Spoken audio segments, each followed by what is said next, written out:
Yo guys, what is up? Moxsy Diablo 4 video, and today we are talking about some in-depth specifics of Abattoir of Zir. Now, yesterday we saw a tier 1 and we saw a tier 10. And from that, we learned how much the mob scaling is going to be, and now we can determine what level the mobs are going to be out of tier 25. We can understand the new armor caps. We now know the scaling of the enemy HP, or we can make an assumed guess at the scaling of enemy HP per tier, so that we now know how much HP tier 25s are going to have. And all of this kind of leads us to the new conclusion that it's not going to be about defense for Abattoir of Zir. It's not going to be about survivability. Survivability is going to be important, but what really is going to be king is damage. And today I want to break down all of the specifics from the new glyph scaling to the mob scaling and just how much damage you should be bringing into the Abattoir of Zir, the exact amount of armor that you're going to need, and so on and so forth. I hope you enjoyed the video. Let's get right into it. So showing on screen is a graph of the HP scaling of mobs currently in the game in Nightmare Dungeons. Every tier of Nightmare Dungeon that we go up, enemies get 5% more HP than the previous tier. So from a 95 to a 96, the enemies on 96 will have 5% more HP. This leads us to a slightly exponential HP graph. Now, what they told us yesterday is that a tier 1 Abattoir of Zir is equivalent to a tier 104 Nightmare Dungeon. So given that information, we can assume that enemies are going to have 20% more HP start on the very first tier. And we're using that as kind of our increment. So every tier, because they said that basically, the Abattoir of Zir is going to be a much bigger difference from 1 level to 2 levels than it is for Nightmare Dungeons, and the Abattoir of Zir is starting at 104 versus a Nightmare Dungeon is 100. That means that basically every tier that we go up in an Abattoir of Zir is going to go up by 20%. And now we've got a 20% increase per enemy, not 20% added, 20% more. And so that's going to lead to a very different kind of graph for the increase in the HP of enemies that we're fighting. And we kind of saw this yesterday. We saw a ball lightning sork basically not be able to kill enemies at a tier 10 in Abattoir of Zir. They did tier 1 just fine. It looks like they should have had a little bit more damage, but those were 20% more HP than a Nightmare 100. So what this graph looks like right now is, for example, when we saw them do a tier 10, those enemies that they were fighting had 6 times the HP of a Nightmare 100 enemy. Those mobs that we saw yesterday. So just going down this, so tier 1 has 1.2 or 20% more, and then 20% more of that 1.2 is 1.44. 20% more of 1.44 is 7.28. And this keeps going and keeps going till we get to our final tier, which, by the way, they said is basically not beatable by any builds. And that could very well be possible. We'll see. But a tier 25 Abattoir of Zir is going to have 95. This is, by the way, still extrapolating. We don't know this for certain, but given the information that they gave us, this is our best guess at how this is going to work. The scaling is going to be way higher, and a tier 25 of Abattoir of Zir would theoretically have 95 times the HP of tier 100. We're going to be fighting enemies with 95 times more HP on a tier 25 than you would be fighting in a tier 100. To put this in perspective, if Duriel right now has a maybe 40 to 50 million, Duriel in a tier 25, if you came across him, would have billions of HP. So the name of the game for this, at least, and pushing higher tiers is going to be damage.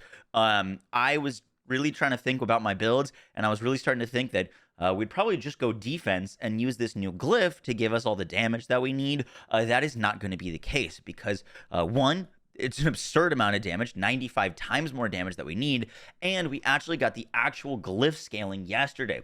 Now, the glyph that was displaying on max roll with the 4,000% increased damage, I believe they got that number from scaling the glyph, how a normal glyph would scale. However, yesterday we got the actual percentages that the glyph levels up by because we watched them level up the glyph a level on stream so that we actually got the percentage that it goes up.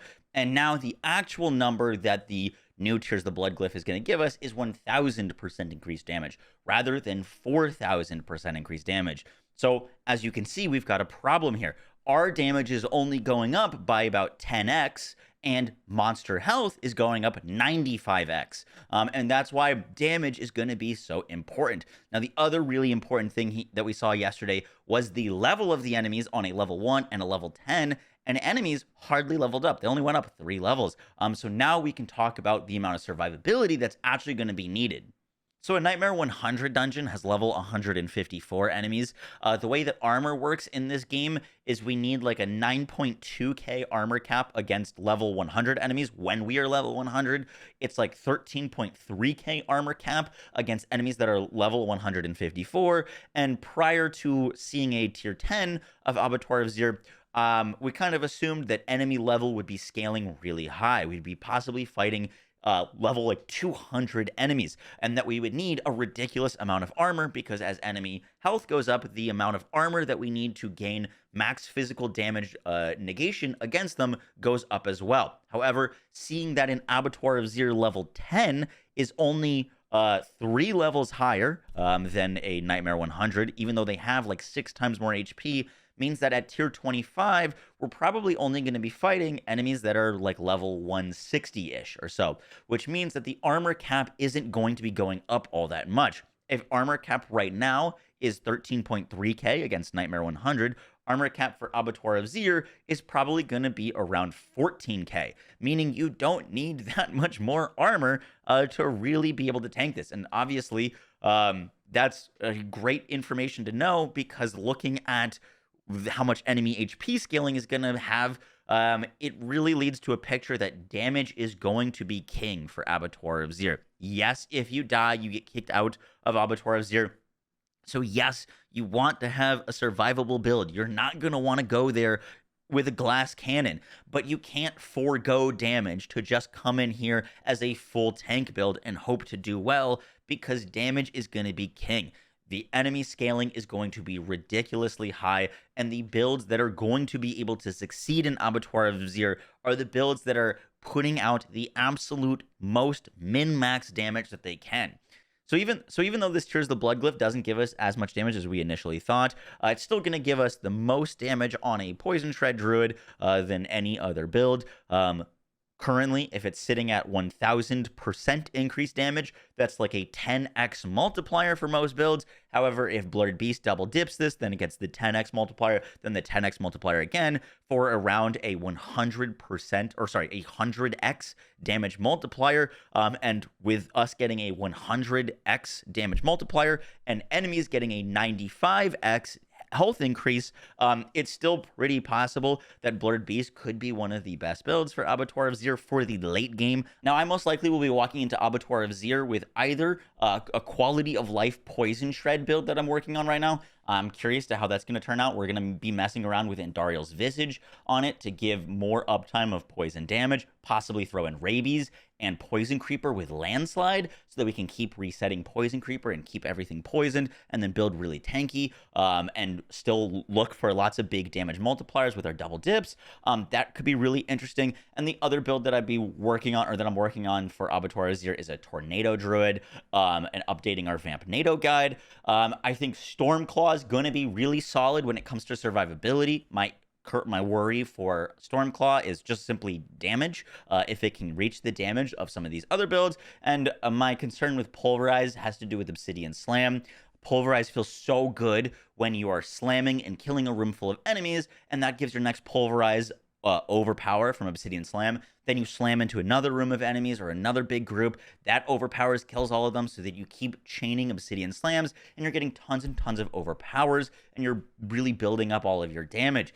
If you're fighting a group of enemies that you can't kill, all of a sudden you're getting one overpower from like Blood Boil and another one from spending 300 resource, and your damage is just going to fall off. And so Pulverize, when it's snowballing, feels really good, and it's really easy to snowball on Nightmare 100. I just don't know, with enemies getting 95 times the HP, if you're really going to be able to snowball with Obsidian Slam and like smack everything. And obviously, if you can, Pulverize is going to be great. If you can't, I think Pulverize is also going to struggle a bit. So I'm looking at Tornado and Poison Shred as the guides or the builds that I'm going to be really focusing on for Abattoir of Zir.